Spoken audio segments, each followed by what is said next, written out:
Hello, welcome to Granada Reports, live with the latest across the northwest. Hello there. On the programme this evening, their cancer can't be cured and they fear their stories are going unheard. Now these women are taking their message to a street near you. Knowing I probably won't be there when my children have children, and knowing how much I relied on my mum when I had children, that's quite tough. Freya prepares to run for the hospital that saved her life on the 5th anniversary of the arena bombing. A blessing for the church volunteers heading for a second time to the Ukraine border with vital aid. The time for joking around is nearly over. We count down to Tyson Fury's last fight. Vibe energy, bomb vibes, baby, vibe energy, bomb vibes. And feeling the vibes with Wanda, the rapper whose music is on the rise. First tonight, it is, some say, the forgotten form of cancer, although it claims thousands of lives every year. Today, women who have secondary breast cancer, which has no cure, launched a campaign in the northwest to get their voices heard and to raise awareness. Billboards featuring women living with the disease are going up in the hope it will help more of us recognise the symptoms. Our report this evening comes from Tasha Kachiri.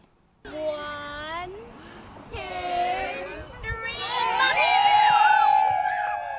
This celebration is bittersweet.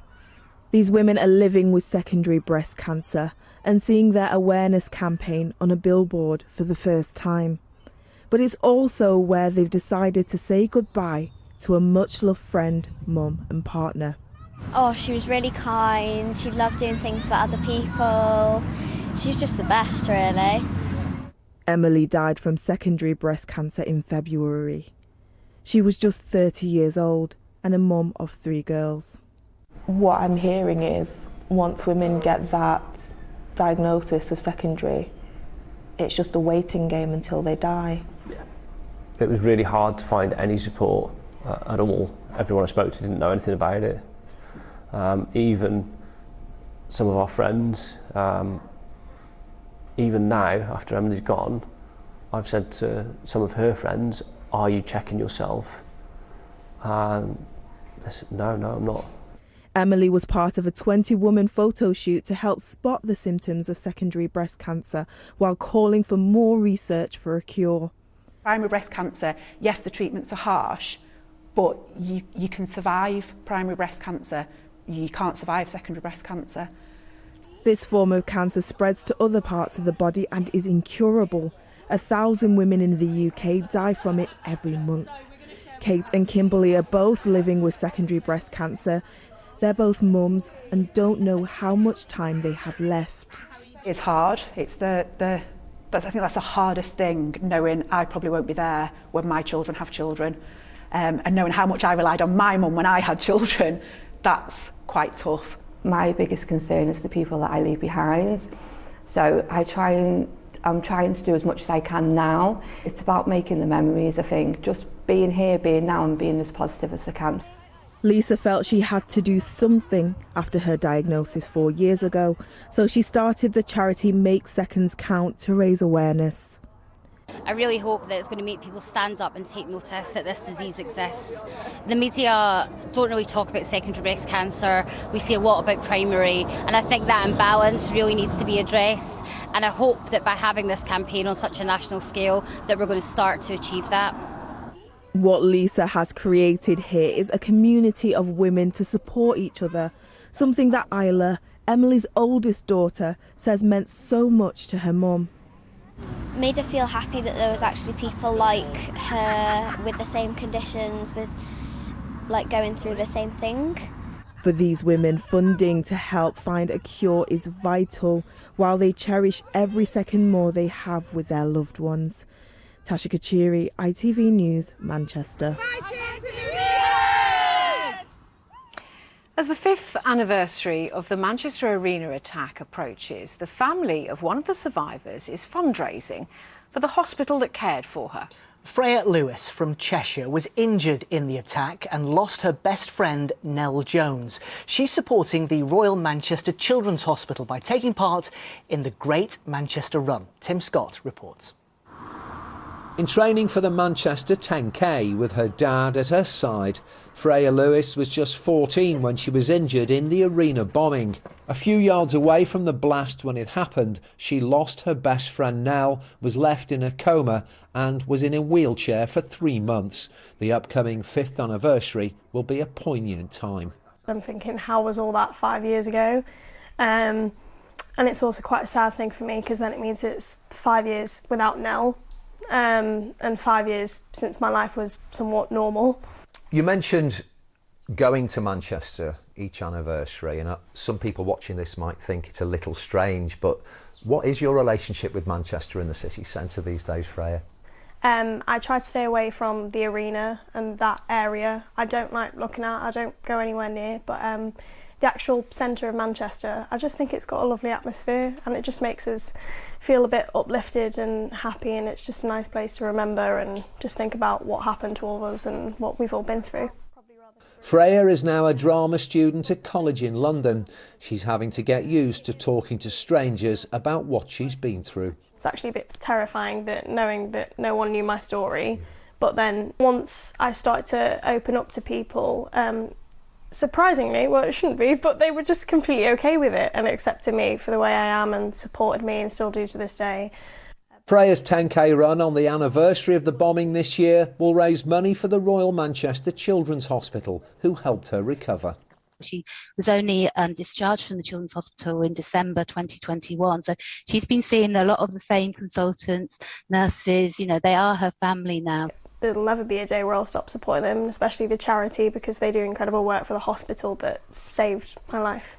Freya and her family have already raised over £65,000 for the hospital, and she plans to continue to fundraise every year she can to say thank you. Tim Scott, ITV News, Holmes Chapel. Yeah, the very best of luck to Freya in that run. Well, next to further criticism of the government's Homes for Ukraine scheme, which has come today from the Merseyside-based actor Samantha Giles. She'd offered to host a mother and daughter, Yulia and Daria, who'd fled the war and applied for a visa to come to the UK. But it was delayed, causing them to miss one flight and leaving them stranded in Poland, running out of money and sleeping in a hostel. Well, I spoke to Samantha Giles a short while ago and asked why it was so important for her to help. This could be us. Putin's, he could do anything. He's completely unhinged, in my opinion. So this could be us looking for the kindness of strangers. That's why it was important to me. So you felt very strongly about it, but sadly it hasn't been straightforward. It's been a nightmare, actually. Excuse me. It has been a nightmare, just trying to pull myself together because I've had a really stressful couple of days. So I did the visa application for Julia on the 1st of April, and actually the form has changed since then. It was very complicated even then. I don't know how anybody that's not British would be able to navigate their way through it, and I struggled. I left it a couple of weeks and then sort of chased it up, thank goodness, with my MP, who is Paula Barker, and thank goodness I did, because her and her office have been absolutely amazing, and they put pressure on the Home Office. It's just been one nightmare after another. I don't know why it's taken so long to get these visas through, and Paula brought it up in Parliament actually yesterday, and thank goodness the Speaker said this case has got to be looked at urgently. There is, by its very nature, an awful lot of chaos and confusion and panic. Who do you hold responsible? Well, it's a shambles, quite frankly. I think it's just awful. There just seems to be a lot of very, very privileged people running the country that have no idea how people live and what it is to be a human being and show kindness and compassion. We're the only country asking for all this red tape nonsense, this bureaucracy. It's absolutely ridiculous. I suppose the government would say that they are trying their very best and that they are putting more staff into this and that there have to be checks made for security reasons. Well, I can't see how a mother and 15-year-old child are going to be a security risk. The Home Office had said to Paula's office that they would sort out any accommodation that they needed while they were stuck in Poland and all that, and to go to the British Embassy in Poland. Well, the British Embassy in Poland might as well be a fish and chip shop, that you can't get hold of anybody, it's answer phones, and it's asking for money. I mean, it's disgusting. So I've just managed to book flights for them tomorrow going via Helsinki. How do you feel now that at least the end of that part of the process is over? It's the feeling of helplessness, really, when there are people. This is life and death. This isn't, you know, I need to buy a new top or my delivery hasn't arrived. This is really important. It's people's lives. They're being bombed. People being, you know, this is a serious situation and it's not that far from us and it could be happening to us, God forbid. Well, Samantha Giles, it's a magnificent thing that you're doing and we wish you all the best of luck, that the rest of it will go well. Thank you for joining us. Well, a government spokesperson told us that more than 71,000 visas have been granted, with more than 21,000 Ukrainians arriving safely in the UK. They added thousands of visas are being processed a day, and this shows changes made to streamline the service are working, and that they'll be building on this success to speed up the process even further. Well, the sight of van loads of donations heading for Ukraine is something we've become familiar with last month as the war developed. As attacks on the country continue, a group of volunteers is going back to the border, knowing there are many people still in need of help. It comes after much-needed medical supplies and aid were donated to the Liverpool for Ukraine appeal. And today, the next consignments were loaded up, ready for their mission of mercy. Our Merseyside correspondent Andy Bonner was there. They are loading the boxes once again. Boxes full of medical supplies and aid are still desperately needed in Ukraine. I'm prepared to meet some sad faces, but I think also some happy faces that, they're knowing that they've got support here from people beyond them. There is an accompaniment sense that people in other places really want to be walking with them and supporting them. Just to load the vans now with the bishop. Last month, donations from the Archdiocese of Liverpool's appeal were transferred to hospitals in Ukrainian towns south of Lviv and further east to the capital, Kyiv. Mike Sharkey has spearheaded fundraising in Wigan and is returning to the border knowing full well what's needed. We've got communication lines open and we're finding what specifically they need. So it's like camp beds, generators, microwaves, a lot of medical aids, and unfortunately medical body bags. So I think this brings it back to reality, and that's what drives us on, to be honest, and that's why I'm doing this second trip. So let's gather now in a spirit of prayer. In Liverpool today there was thanks for people's generosity. Staff here have volunteered to drive the 4 new consignments across 6 countries to reach the border. Everybody that works here plays a part in the mission of the organisation. And some of us, like myself, that mission might be best expressed through spreadsheets and whatnot. So it's a real privilege to be able to do something that certainly feels for me more tangible. It is doing something very practical and in a very direct and hands-on way to help people who need it. And it was the handover of such a fantastic, generous effort. Everybody has got stuck into this. Finally, a blessing for this mercy mission. The volunteers take with them practical help for those in need and a message that they're not alone. Andy Bonner, ITV News, Liverpool. More of the day's news, and Bolton's former boxing world champion Amir Khan says he wants to help the government make the streets safer. It comes after he and his wife Farial were robbed at gunpoint by 2 men in London earlier this week. The pair were left uninjured, but the robbers fled with a watch worth over £70,000.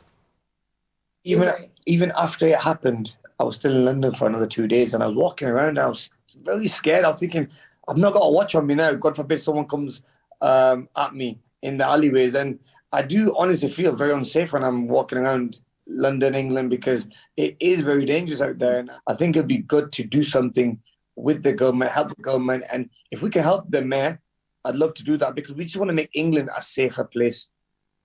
Manchester United's Cristiano Ronaldo and his partner have shared a photo of their baby girl after her twin brother died.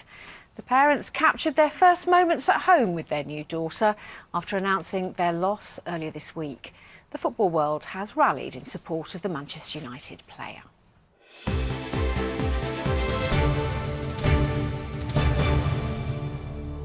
OK, still to come on the programme. It's money on the rise.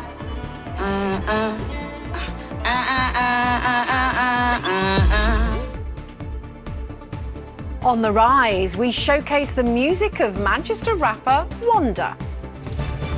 And the oilseed rape is out, the tree blossom is out, the wild garlic is out, and the tulips are out. But will the sun be out this weekend?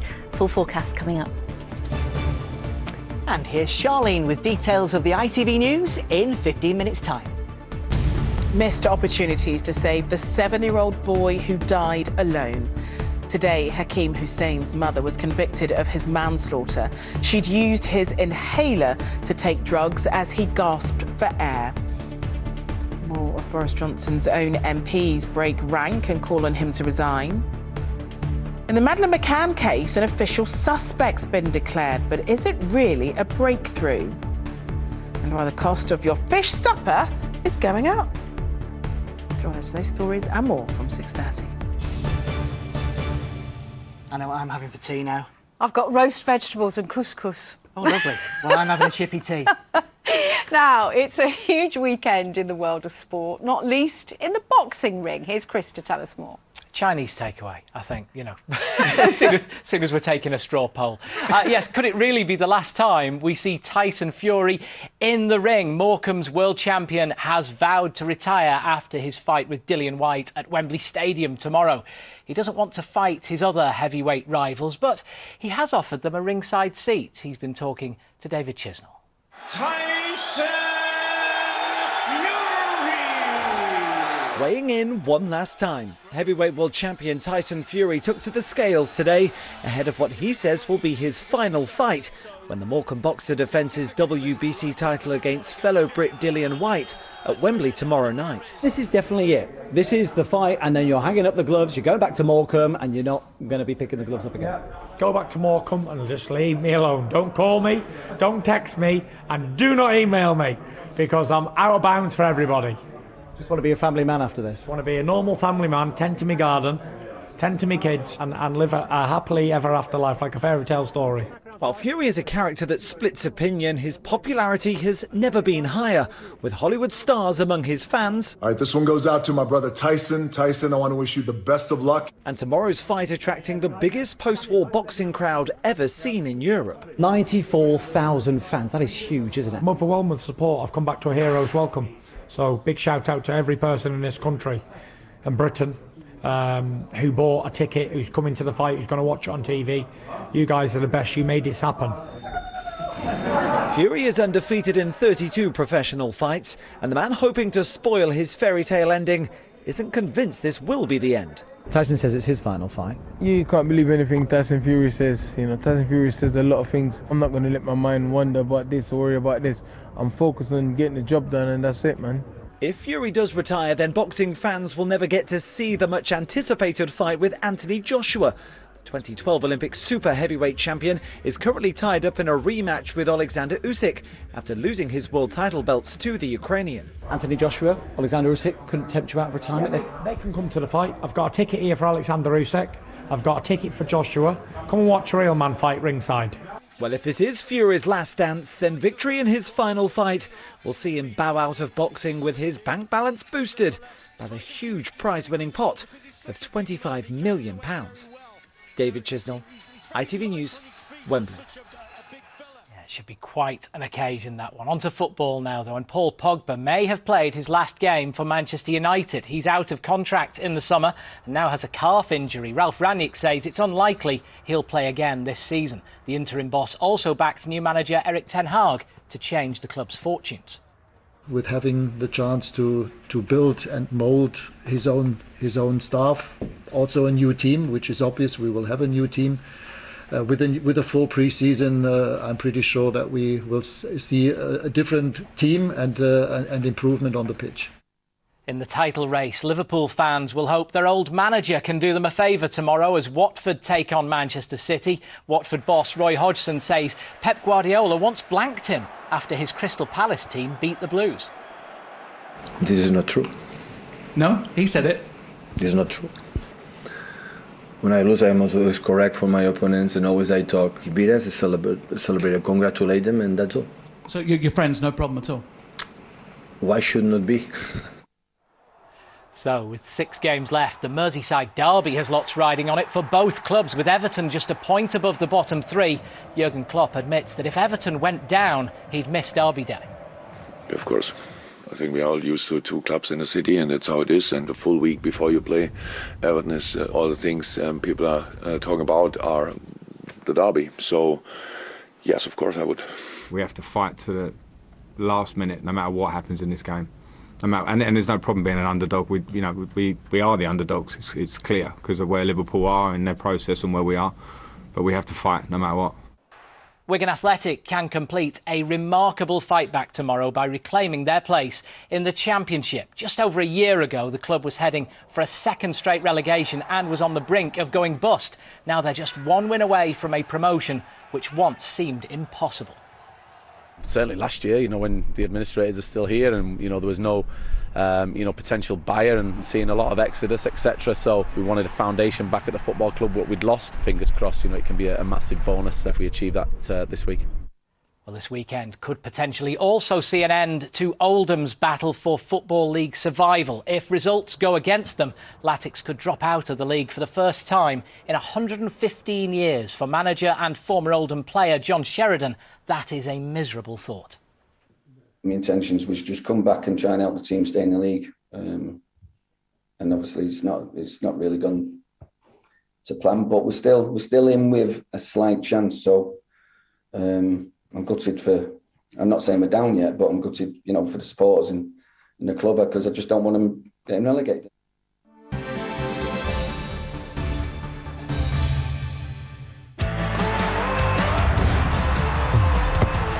Getting that winning feeling. FOW, sponsors of the Granada Sport Report. And finally to cricket, and Lancashire are taking control against Gloucestershire in the County Championship. A century from Josh Bohannon has helped them to 289 for 3. That's a lead of 37 runs. But just taking you back to Tyson Fury, do we really believe he's going to retire? He said this before. No, don't believe a word of it. What's he getting paid for this fight? £25 million. If somebody offers him that again, he's going to take it, isn't he? I hope he's a better boxer than he is a dancer, judging by David Chisnell's spot shots there. Thanks very much, Chris. Well, next, to a Manchester rapper who started reading music at the age of 6 and has a powerful message, particularly for women. Wonder comes from a musical family and is perhaps best known for her signature lyrics, Manny on the Rise. She wrote a song on International Women's Day to help change the narrative and empower female artists. After branching out on her own, Wanda's latest single, Vibes, is about to be released. She's been chatting to our correspondent, Elaine Wilcox. Cause I bring vibe energy, bomb vibes, yeah, baby, vibe energy, bomb vibes, baby, vibe energy, bomb vibes. Vibes is a sneak preview of her new single. Signing to Heavenly Records has given Wanda a new focus and energy. It's about waving off them bad vibes and bringing in like all the good energy, all the good vibes. Powerful, lovable word in my face represent, yo. Everybody claims to be the queen, how you mean?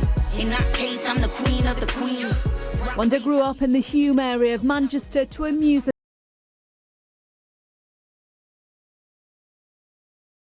family. The city is a massive part of her signature sound. You chose this iconic venue, Albert Hall. What does it mean to you? It's just an extraordinary venue. Just sitting there ourselves, it feels magical a bit, doesn't it? 100% I will be playing here one day. Never been no fool, I ain't never been no buster. Trying to be what they didn't raise me to be, downtrodden as a woman, not slavery to me. Buster came about last International Women's Day, actually. I was writing that because it seemed like there seemed to be a lot of narrative of, yeah, helping women, but because women are weak and because women need help and we're downtrodden. And I wrote that to say, I am not a downtrodden woman. You know what I mean? I've never been a fool. I've never been a buster, and that's similar to that. I've never been anyone to look down to as a woman. Manchester ink going in, have you seen it? Manchester ink on my skin, can you read it? Powerful, lovable, worthy, I mean it. This time smile on my face, don't mean it. Money on the rise. I feel like I am Manchester and Manchester is me. And what's the Manchester rapping scene like? It's got such a good vibe, a good energy to it. But yeah, the Manchester team is feeling sick at the minute. It's money on the rise.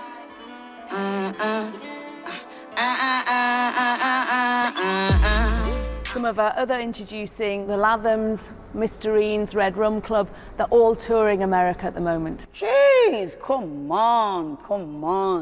Like, that's all I need to say to that. That's brilliant because I've already envisioned all of that. It's gonna happen. I ain't never been no fool.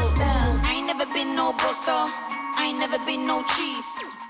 She runs hip-hop therapy sessions for excluded pupils to give something back. But with rave reviews, Money on the Rise applies to her too. So they describe you as flowing, uncompromising, feisty, fierce, feminine, self-assured.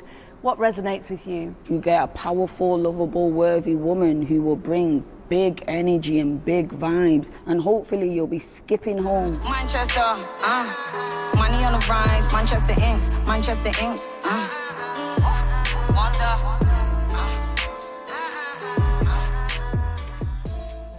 She's a great ambassador for Manchester, isn't she? She's brilliant, absolutely brilliant. Now, let's see if the weather's giving us good vibes. See what I did there. Here's Kerry.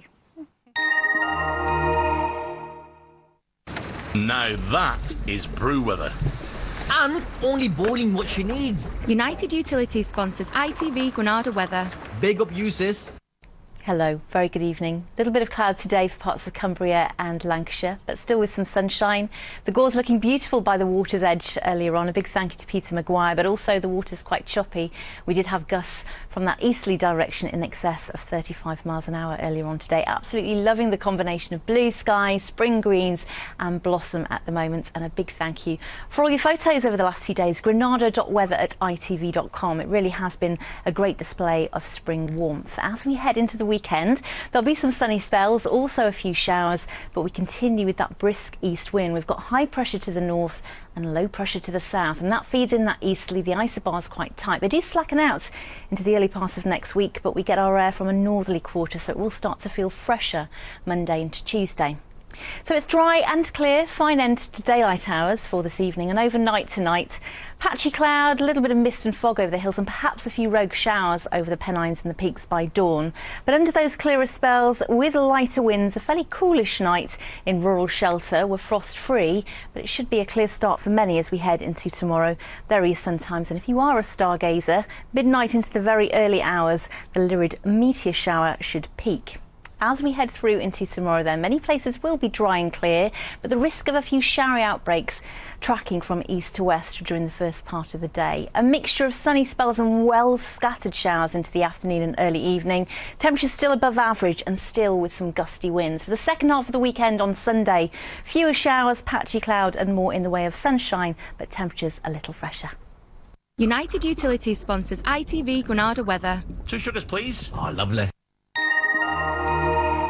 Thank you, Kerry. Our next bulletin is after news at 10, and our website, itv.com/Granada, will keep you right up to date. Next week, Knowsley Safari celebrates 50 years. And why this French violinist and TikTok star has decided to make her home in the northwest. That's all next week, but for now, thanks for watching. Bye-bye. Bye-bye.